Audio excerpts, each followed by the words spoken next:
Bonjour à toutes et à tous, nous sommes le lundi 14 juin 2021, nous sommes à Brazzaville au cœur de ces réunions annuelles de la Banque de développement des États de l'Afrique centrale qui se termine aujourd'hui avec l'Assemblée générale. Pour en parler ce matin, notre consultant est bel et bien là, Alphonse Ndongo, journaliste, économiste également, merci d'être là. Merci beaucoup Monsieur Guy. Alors, pour aujourd'hui, nous allons commencer par aborder les résolutions du Conseil d'administration qui s'est tenu déjà jeudi. Parmi ces résolutions, il y a bien sûr la validation des comptes de la BDEAC avec un résultat net bénéficiaire de 9 milliards 700 millions de francs CFA. Il y a également les projets qui ont été retenus et qui vont être donc financés par la BDEAC au courant de cette année 2021, des projets estimés à un peu plus de 176 milliards de francs CFA. Il y a également le stock de trésorerie actuel de la banque dont on a pu avoir un état, 175 milliards de francs CFA qui dorment en ce moment dans les caisses de la banque, et donc pour financer les projets. Et il y a également, voilà, au sortir de là, un constat qui est tout à fait clair aujourd'hui sur la qualité de la gouvernance de la banque. Les membres du conseil d'administration qui ont d'ailleurs tenu à féliciter le président Fortunato Fambon-Chama, notamment pour un emprunt obligataire en début d'année 2020 qui a été un véritable succès. Et pour terminer, Alphonse Ndongo, nous allons évoquer les principaux enjeux de cette Assemblée générale qui se tient en ce moment. Rappelez que le principal enjeu déjà là-bas, c'est bel et bien la validation de ces comptes de gestion 2020 afin que voilà, une nouvelle année puisse être inaugurée du point de vue de la gouvernance ici à la BDEAC. Alors tout de suite, je voudrais commencer par voilà, le résultat net bénéficiaire constaté au terme du conseil d'administration, 9 milliards 700 millions de francs CFA. Ceci vient encore une fois de plus démontrer bien sûr voilà, la qualité même de la gouvernance de la banque. Ah oui, on le disait il y a quelques jours ici, lorsque nous intervenions sur en début du conseil d'administration, que la banque faisait maintenant bonne figure sur la place financière internationale. Je me rappelle que la banque est partie des résultats tout à fait, des pertes, pour ne pas dire négatifs, pour se situer, n'est-ce pas, dans un premier temps à pratiquement 7 milliards de bénéfices. Et aujourd'hui, on est à plus de 9 milliards 700 millions de francs CFA de bénéfices nets, ce qui montre que la banque, dans un contexte marqué par la crise, il n'y a pas que la crise pandémique, c'est-à-dire le coronavirus, mais il y a aussi même la crise économique et financière que connaissent tous les États de la sous-région. Mais dans un tel contexte, la banque a pu soigner sa signature. Et il faut rappeler que, en ce qui concerne l'emprunt obligataire, n'est-ce pas, que la BDEAC a pu, n'est-ce pas, lancer dans la sous-région CEMAC, ça a été une mobilisation de plus de 100 milliards de francs CFA en 5 jours seulement. Alors, ce qui prouve quand même que la banque, de ce point de vue, a pris une certaine dimension, a pris de l'épaisseur. Et il revient donc, lorsqu'on jette un coup d'œil sur ces résultats, c'est que 63 projets cette fois-ci ont été approuvés contre 18 il y a pratiquement 4 ans, n'est-ce pas? Des projets qui vont, n'est-ce pas, bénéficier du financement de la BDEAC. Autre chose à mettre à l'actif, n'est-ce pas, de M. Fortunato Fambon-Chama, c'est également, n'est-ce pas, le fait que la banque possède aujourd'hui ce qu'on appelle en anglais the idle funds, c'est-à-dire que ce sont des fonds oisifs. C'est-à-dire, qu'est-ce que ça veut dire pour le commun de nos téléspectateurs? Ça veut dire tout simplement qu'il y a plus de 100 milliards de francs CFA, 125, 175, qui dorment, n'est-ce pas, dans les comptes de la banque et n'attendent plus que, n'est-ce pas, des projets pour qu'ils soient éventuellement donc ventilés dans l'espace CEMAC. C'est autant de choses, et d'ailleurs, dans une des résolutions du conseil d'administration, il y a aussi, n'est-ce pas, le ministre Ludovic Ngatse qui l'a reconnu, parce que c'est le ministre congolais, il faut le reconnaître, ministre délégué aux finances et au budget, qui, en lieu et place du ministre des Finances, a donc, n'est-ce pas, représenté la partie congolaise et qui donc était à la manœuvre au cours de ce conseil d'administration. Le conseil donc autorise à la banque à lever encore pratiquement 200 milliards de francs CFA dans le même espace CEMAC, c'est-à-dire fort du résultat obtenu lors du premier emprunt obligataire.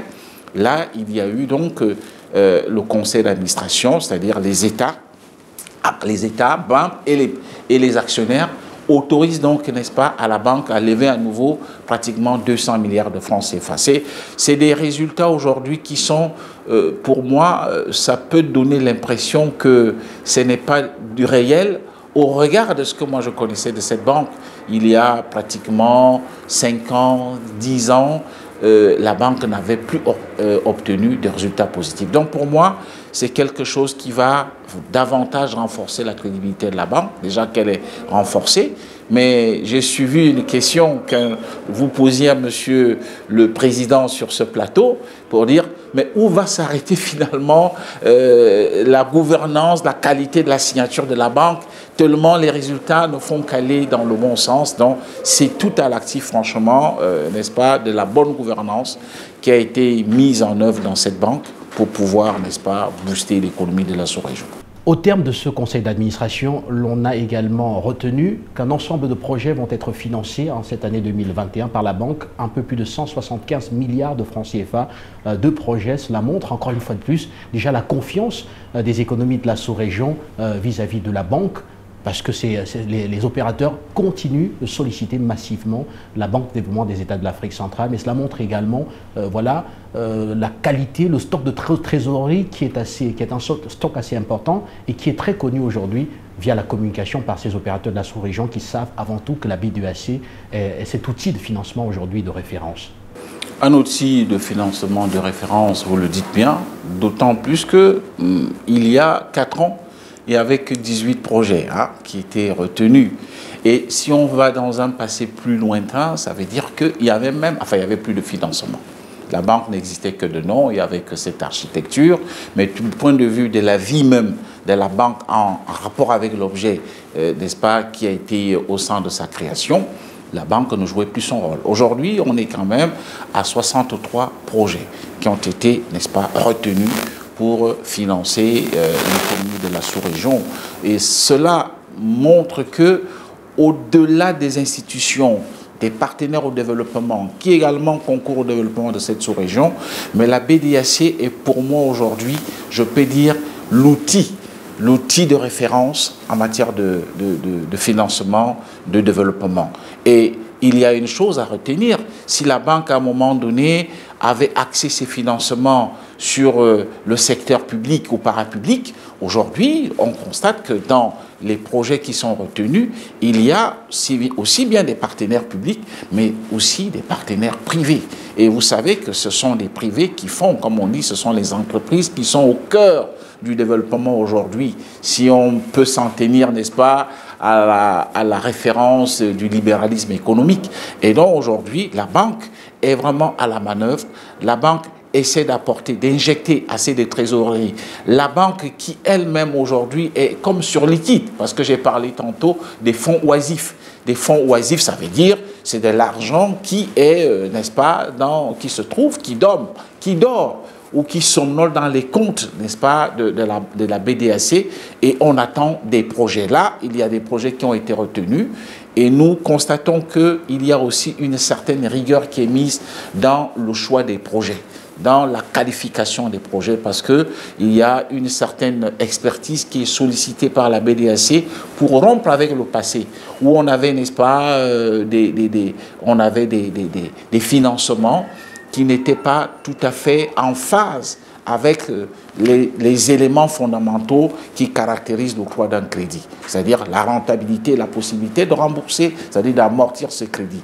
Aujourd'hui, nous constatons que tout, je ne sais pas s'il faut vraiment dire que c'est la marque imprimée par la nouvelle présidence, ou alors, mais je pense que c'est beaucoup plus cela, parce que dans un contexte assez difficile, nous constatons que la présidente de cette banque a pu apporter, a pu faire des miracles. Si on était dans une église, on dirait que c'est des miracles. Mais ce ne sont pas des miracles, c'est tout simplement qu'il y a eu un travail de rigueur, un travail de gestion axé sur une certaine orientation de la qualité du crédit accordé. Et aujourd'hui, les résultats se font voir. Alors, le président Fortunato Fambon-Chama, qui pendant ce conseil d'administration a tenu à préciser que la banque comptait aller encore plus loin dans ses standards de gestion, notamment pour être notée par une agence internationale de notation, ce qui devrait permettre à la banque de lever des fonds à des taux extrêmement faible. Cela lui permettrait donc de mobiliser plus facilement, de payer moins en termes d'intérêt et donc d'être capable de prêter également aux opérateurs de la sous-région à des taux faibles. Exactement, parce que en matière de banque, en matière d'établissement de crédit, notamment une banque de référence comme celle qui finance le développement, il faut aller vers sur le marché financier où vous avez plus d'avantages en termes de taux, c'est-à-dire des taux qui sont assez concessionnels. Mais pour y arriver, il faut être noté par des grandes agences, par des structures appropriées. Ce sont ces structures qui vous permettent davantage de bénéficier d'une certaine audience sur le marché financier international. Et l'engagement qui a été pris par la présidence de la BDAC d'aller vers la qualification, c'est-à-dire passer par le biais d'une notation, cela permettra d'avoir par exemple des taux concessionnels de 1%. Et si la banque a des taux concessionnels de 1%, cela veut tout simplement dire qu'elle sera de plus en plus compétitive et sera à même de lever davantage de fonds. Et même donc, quand je parle de compétitivité, c'est-à-dire qu'elle vendra à un taux encore plus faible l'argent qu'elle est allée lever sur le marché financier international. Et cela permettra de financer encore plus de projets. Et si on finance plus de projets, ça va amener, ça impacte au niveau de l'absorption de l'emploi. Nous savons qu'on a des problèmes de chômage dans la sous-région. Ça va impacter sur le développement même économique de la sous-région. Et en ce moment, je pense que la banque risque de faire des jaloux, hein, en tenant compte un peu aussi de la concurrence, même si certaines banques commerciales ne peuvent pas se mettre au même pied d'égalité que la BDAC, tenant compte des orientations. Mais la banque, de ce point de vue, je pense qu'elle drainera davantage les opérateurs économiques, les États, vers elle pour chercher des financements à des taux tout à fait concessionnels, ce qui sera plus compétitif que l'argent qui peut parfois provenir de l'extérieur, c'est-à-dire à travers d'autres partenaires au développement. Et toujours le président Fortunato Fambon-Chama qui, dans sa déclaration devant le Conseil, voilà, cela a un peu fuité, hein, qui donc dans sa déclaration devant le Conseil a tenu à préciser que plus jamais un projet rentable développé au sein de notre sous-région n'entrera à la BDAC sans trouver de financement. Oui, c'est vrai que là aussi, le président vient rompre avec la mauvaise habitude qu'avait connue la banque, c'est-à-dire que les gens venaient solliciter des crédits auprès de la BDAC, finançaient même des études, pourquoi pas, et à la fin, c'était pour voir un dossier être carrément classé dans un tiroir. Aujourd'hui, je me réjouis qu'au niveau de la gouvernance de cette banque, l'on ait en idée de faire qu'un projet qui a été examiné, qui est passé par les fourches codines des experts de cette banque, n'aille plus somnoler dans un tiroir. Et c'est quelque chose de formidable.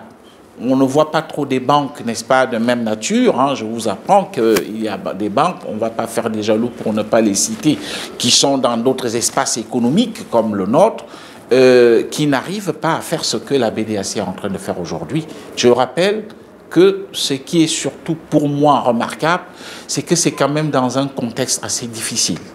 Dans un contexte où on sait nos États sont pratiquement en assèchement financier, où on le sait aussi, il y a cette crise pandémique.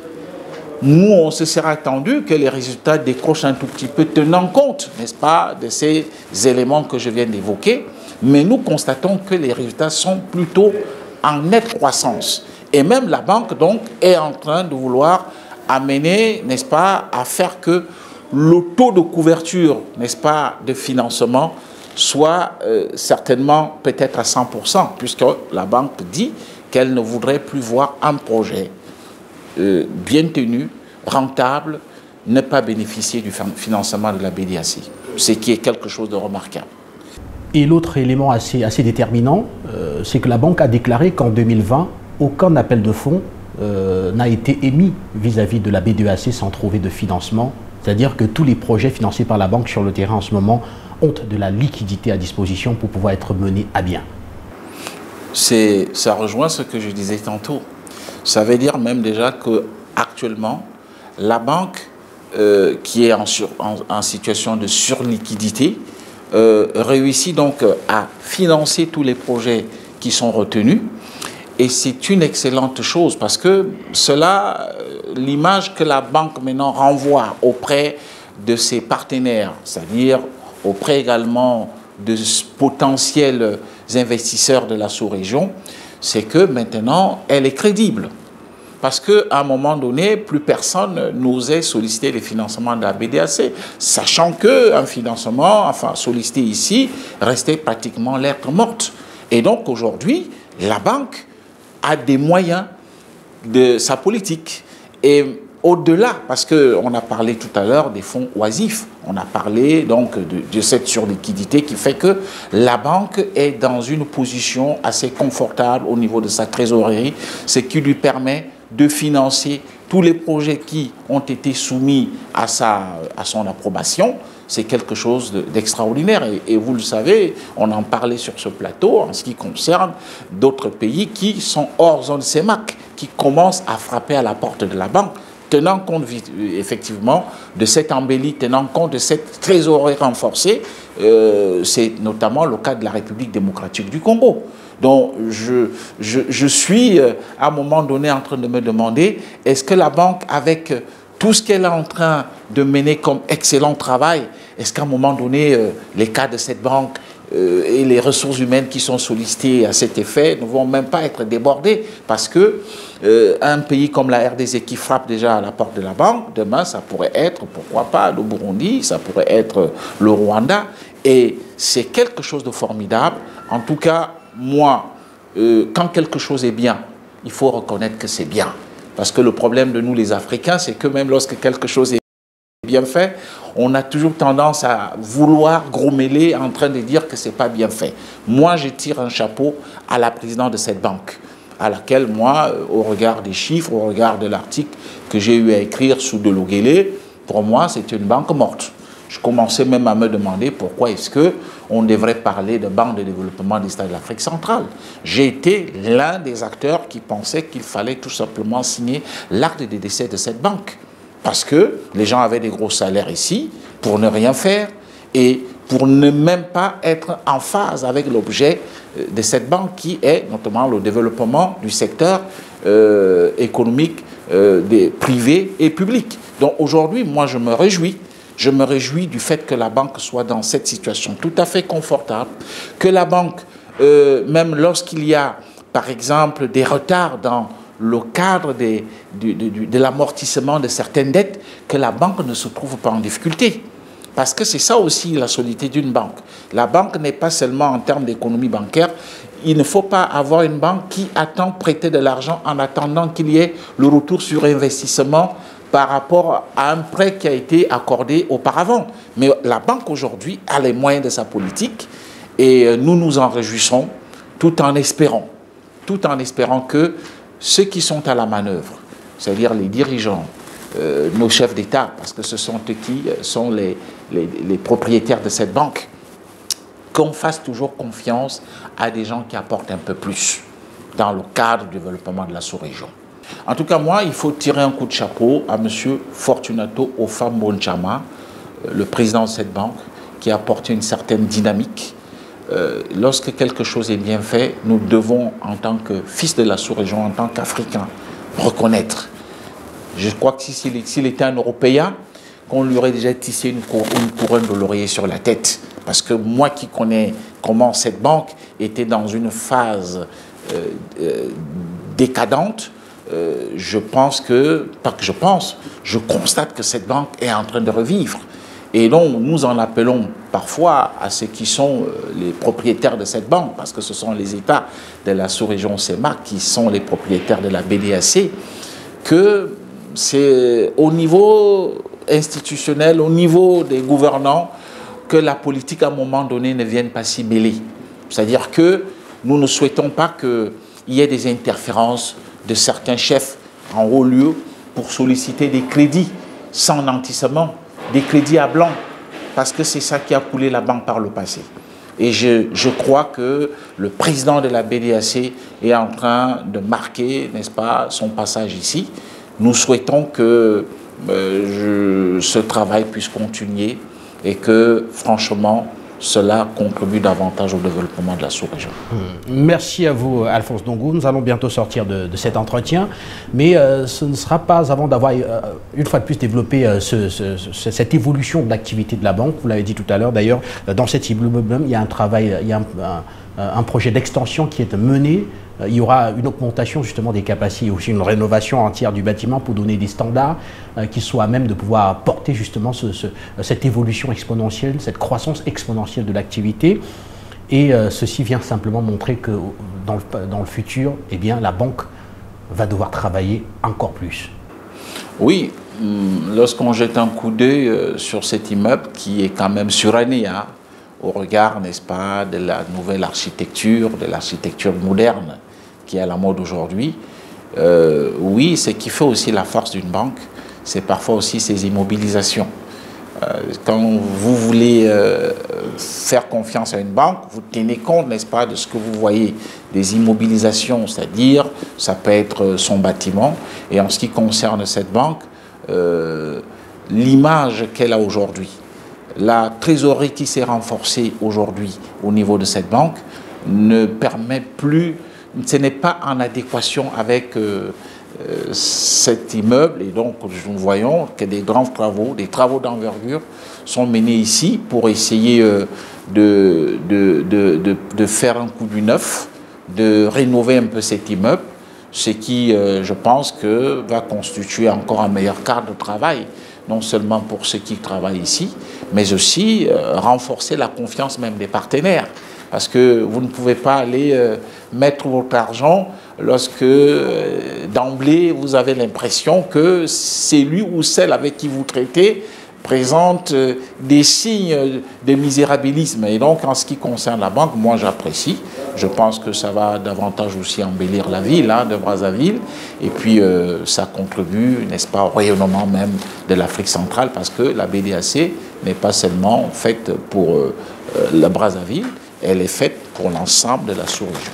Merci à vous, Alphonse Ndongo. Nous allons bientôt sortir de cet entretien en évoquant les grands enjeux de l'Assemblée générale de ce jour, ici au siège de la BDAC. Il sera surtout question de l'adoption du rapport d'activité et des comptes de gestion de l'année 2020. Et on s'attend à ce que cela passe comme une lettre à la poste, parce que le conseil d'administration qui s'est tenu jeudi avait déjà fait des recommandations assez pertinentes à l'Assemblée générale d'adopter simplement ces comptes-là, parce qu'après tout examen, les comptes sont bons. Cela va sans dire, ça devrait en principe passer, comme vous l'avez dit, notamment comme une lettre à la poste. Je ne pense pas qu'il y aurait un inconvénient à ce niveau. La BDAC travaille quand même, fait valider ses comptes de gestion par un cabinet référencé de renommée internationale, il s'agit de Deloitte. Donc, lorsqu'un projet, lorsque le conseil d'administration a déjà eu à approuver, il me semble que l'Assemblée générale devrait éventuellement lui emboîter le pas. Merci beaucoup à vous, Alphonse Ndongo, d'avoir été une fois de plus des nôtres aujourd'hui pour ce commentaire en direct de Brazzaville. Merci beaucoup. Merci également aux téléspectateurs de la télévision panafricaine. Nous vous prions simplement de rester à l'écoute. Nous allons rester ici et vous retrouver dans quelques heures. Ce sera avec les résolutions au terme de ce conseil d'administration et nous saurons particulièrement ce qu'il en est de la validation, de l'adoption, autant pour moi, des comptes de gestion 2020 par cette Assemblée générale de la BDAC.